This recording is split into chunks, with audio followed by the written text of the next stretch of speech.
You snap a bone. Maybe you fell off a bike, maybe you tripped on a stair. But you all know the sound. That awful, sickening, wet crack that echoes in your skull.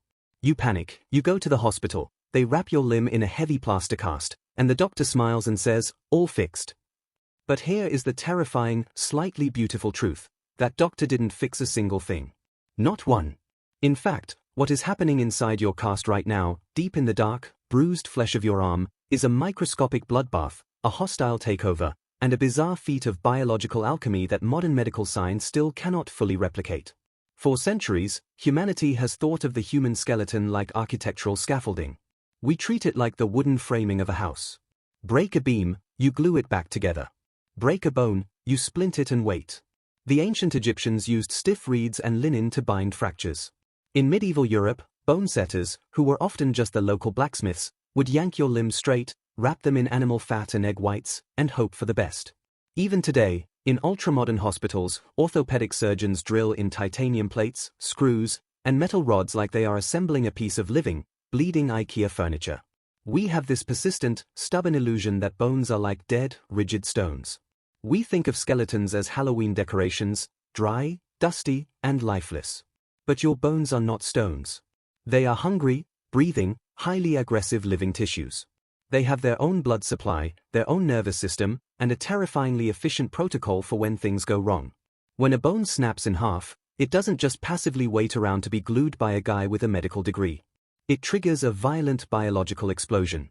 Let's slow down time. The exact millisecond that bone cracks, you start bleeding internally. A lot. Bone marrow is incredibly vascular, meaning it is packed with blood vessels. When they tear, they flood the blast zone. But this isn't a mistake, it is the master plan. This blood rushes to the fracture and rapidly coagulates into a massive, swollen clot called a hematoma. Think of it as a fleshy biodome, aggressively sealing off the wreckage from the rest of your body. Inside this dome, the environment goes completely toxic. Oxygen levels plummet. Acidity spikes. It becomes a literal dead zone, designed to suffocate and kill off any rogue bacteria that might have sneaked in, while simultaneously dismantling the shattered bone shards. And speaking of dead things, if you want to help revive this almost dead channel, take exactly 5 seconds to hit that subscribe button before the algorithmic Grim Reaper buries us alive. 3, 2, 1. Done? Good. Now, back into the biodome. As the days pass, this hematoma doesn't just sit there like a standard scab. It starts to mutate. It gets invaded by fibroblasts, cells that spin a web of tough collagen fibers, turning the bloody soup into a biological scaffolding.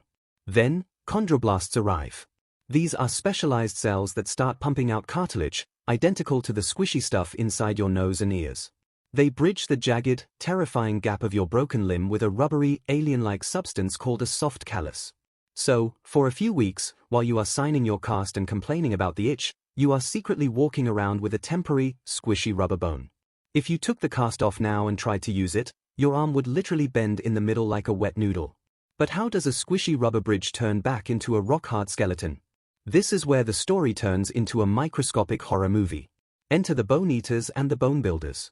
First, the demolition crew arrives, massive, multinucleated cells called osteoclasts. They crawl over the jagged ruins of your fracture and secrete literal hydrochloric acid and flesh-eating enzymes to melt away the dead bone fragments. They carve out microscopic tunnels, completely clearing the blast site. Once the area is prepped, the osteoblasts swarm in. These are the builders. But their method of building is entirely psychotic. They don't just lay down new bone and leave, they sacrifice themselves. They secrete a thick matrix of collagen and calcium, building the walls so high and so thick that they encase themselves entirely. They keep building until they are permanently trapped in their own hardened tombs, transforming into dormant cells called osteocytes. That is right, your newly healed bone, the solid white mass you see on an X-ray, is essentially a massive, calcified graveyard of millions of specialized cells that buried themselves alive just to make you whole again. The craziest part of all of this? This extreme biological remodeling doesn't stop when the cast comes off. 4 years after the break, your body continues to dissolve and rebuild that exact spot. It does this by listening to electricity. Bones contain collagen and hydroxyapatite crystals. When you walk, jump, or lift something heavy, the physical bending of the bone squeezes these crystals, generating a tiny electrical charge, a phenomenon called the piezoelectric effect.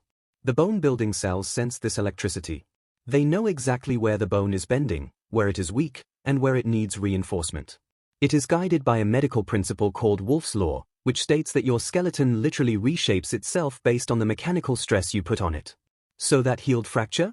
It doesn't just go back to normal. Guided by its own internal electrical grid, it often becomes thicker, denser, and mathematically optimized to never break in that exact same way again. The doctor didn't fix you. You didn't just heal. Through acid, self-sacrifice, and biological alchemy, you have been structurally upgraded.